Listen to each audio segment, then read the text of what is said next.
All right, welcome back, everyone. So in the previous video, you should have learned a bit about measures of center and how to do a lot of those things in Excel. If you have questions about that video, which was from another course, just let me know. I think it'll be really helpful. And there's an assignment that goes along with it that I think you will also find helpful.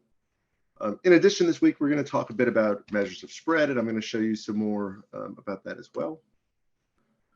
In statistics, it is absolutely required that data vary in some kind of way, right? If you ask everybody a question and they all have the same answer, there's not much you can do with that.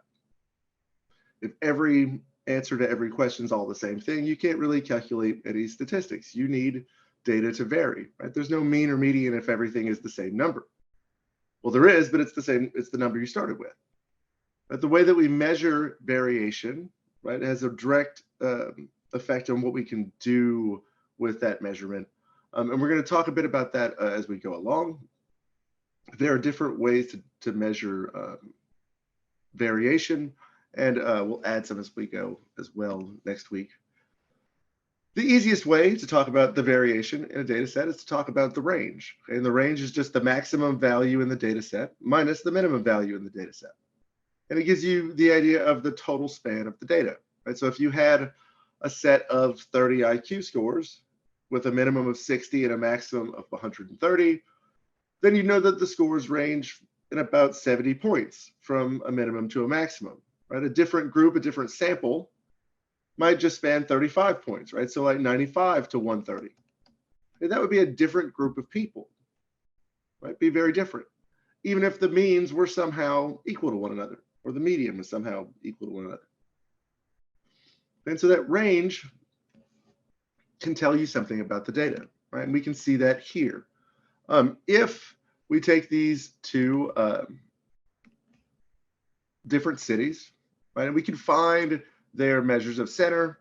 I'm not going to go through all of the adding and subtracting here, but for San Francisco, okay, the mean in this case, if you add up all of the temperatures and divide by 12, you'll find that the mean is 57.5. And the median would be 58. Okay, and then in this case, the mode, there's two that repeat a few times. And we could do a similar thing for St. Louis. Okay, if we wanted to find the mean and the median,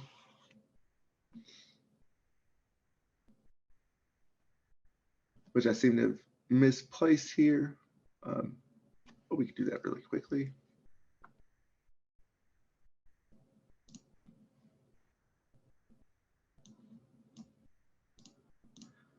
$30 plus 35 plus 44 plus 57 plus 66, 75. I'm just adding up all of the St. Louis temperatures.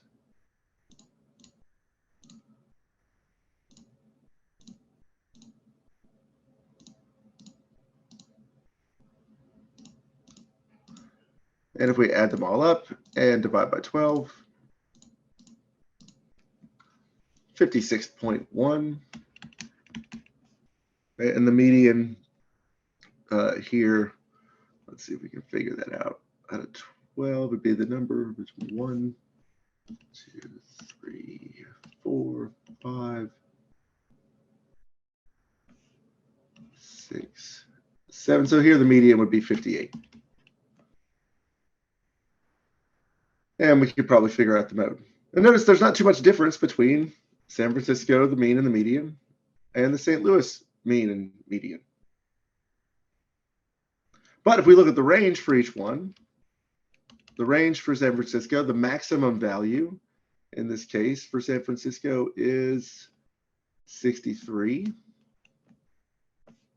The minimum value is 51. And if we find the range, we get a range of 12. And so for St. Louis, if we do the same thing, the maximum value is 79. The minimum value is 30. And so the range there is going to be 49. Now, even though the mean and median are the same, the range tells us the spread of the data, right? And it tells us that the St. Louis temperatures change a lot more over the course of the year than the San Francisco temperatures do. And just as an aside, it's directly related to being close to a bunch of water, like San Francisco is.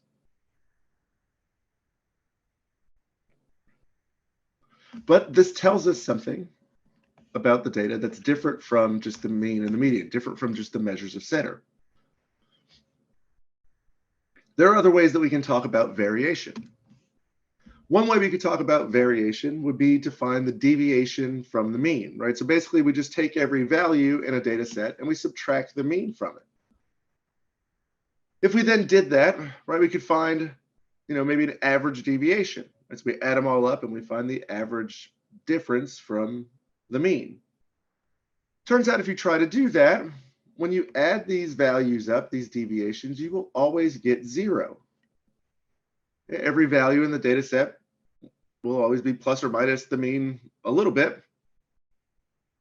And when you add up all those pluses or minuses, you'll always get 0. So we can't just use the deviations. We have to do a little math trick to get around it. And so what we do is we take all of these differences from the means, all of the deviations, and we square them. We take these values, we raise them to the second power, right? Square all of them.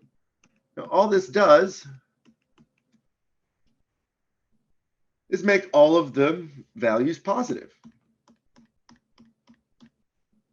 And then we can add them all up. And when we do that, we call that the sum of squares. That's what you see here.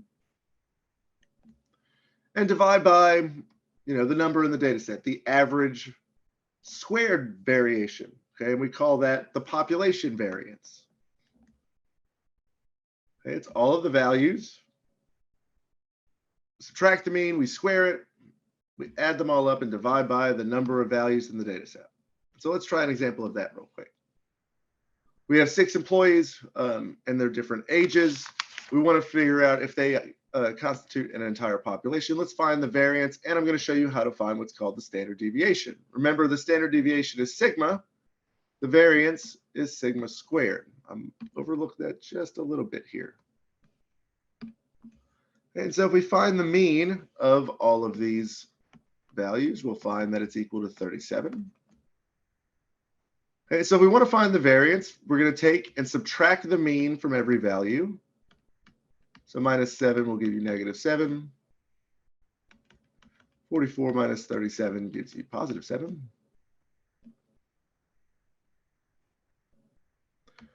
25 minus 37 is 12, -12. 38 minus 37, 1.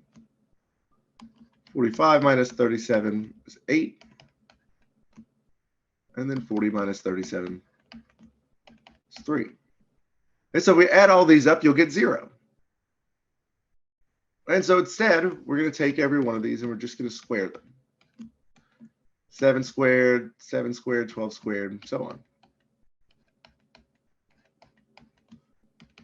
This gives 49, 49, 144, 1, 64, and 9.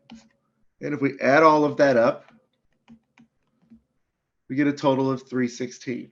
Okay, this is the sum of squares, the sum of the squared deviations from the mean. That's what the sum of squares represents. To then find the population variance, we take the sum of squares, 316, and we divide by n, right, the total number of employees, so we divide by 6.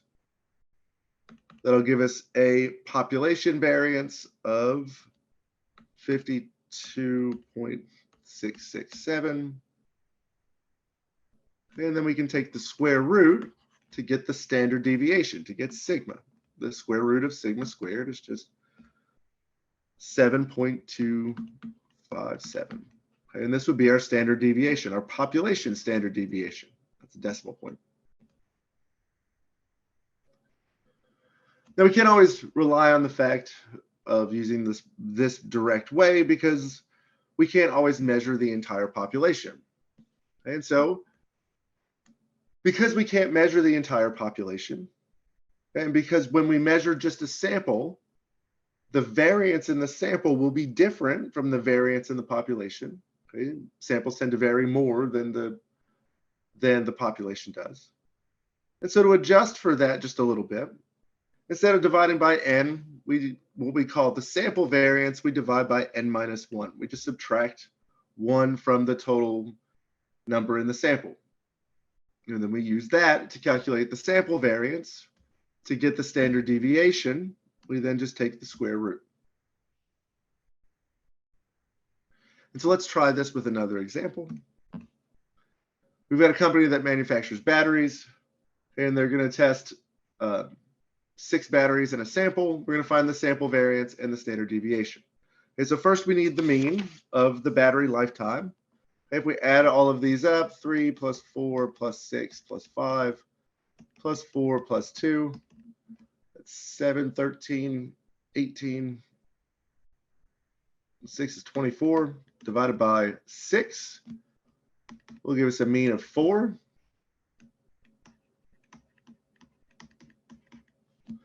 We then want to take each value, subtract 4. I'm going to subtract the mean from each one. 5 minus 4, 4 minus 4, and then 2 minus 4. Gives us negative 1, 0, 2, 1, 0, and negative 2. Then square all of them. We can square 0 if we want to. Does it really matter? And so we get 1, 0, 4, 1, 0, and then 4 again. If we add all of that up, our sum of squares is going to be 10. So now, to find the sample variance, s squared, we want to take our sum of squares, divide by n minus 1. Here, n is 6. So n minus 1 is just 5. We're going to divide by 5. And that gives us 2 for the sample variance. To then find the sample standard deviation, we'll take the square root of both. And that gives us 1.414. Lots of decimal stuff after that for the standard deviation.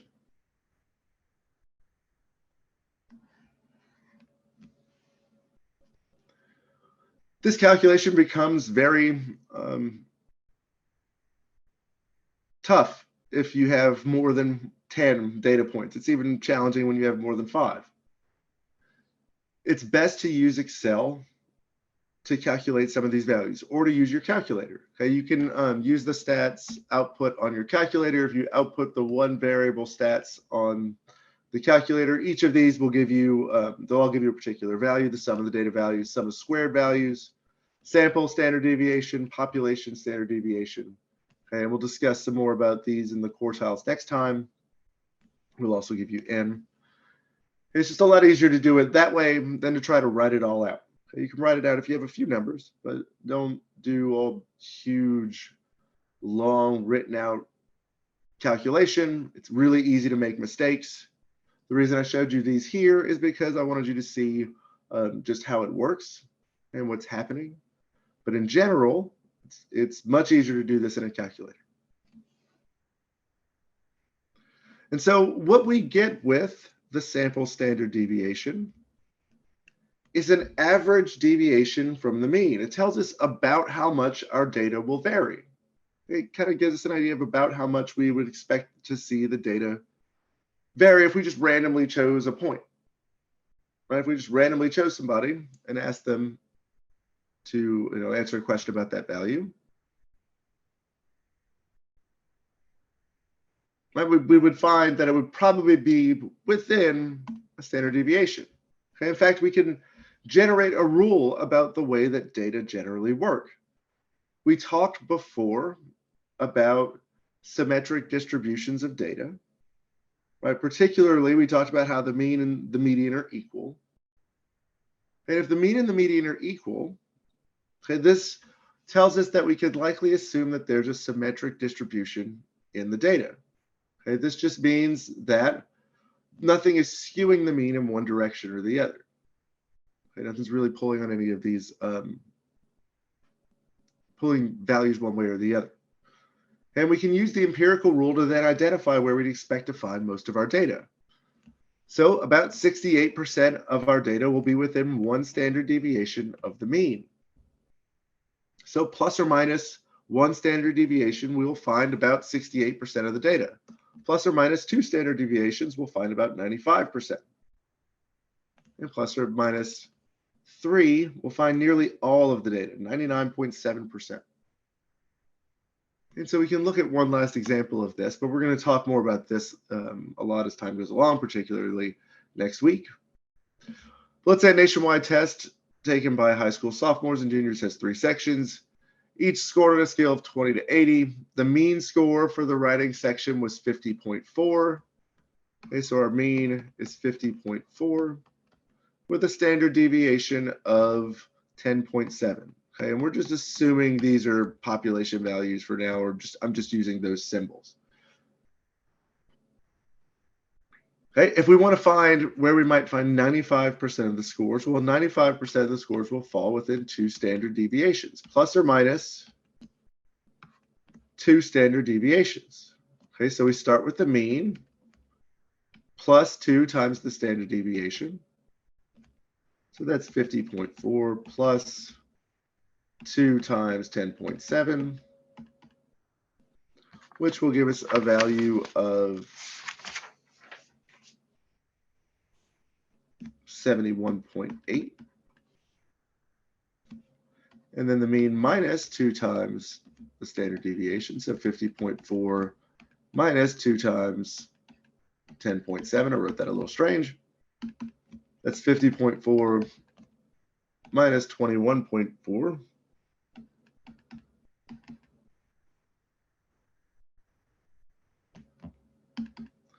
Which leaves you with 29. And so we'd expect to find the scores for 95% of the scores to be between 29 and 71.8. And if they're only scored between 20 and 80, well, that seems to make a lot of sense. And so it turns out we can use the distribution of the data and the relationship between the mean to predict where we will find most of our data values. And that is what statistics is trying to do, trying to use the idea of data being close to an average to then predict what we might see in the future and to answer questions. And that's what we'll focus on next time. If you have any questions this week, please let me know. And next week, we'll talk more about positioning data and how we can locate data points in a distribution and what ways we can use that to then learn about probabilities and likelihoods of things occurring. Have a great week, you guys, and I will see you next week.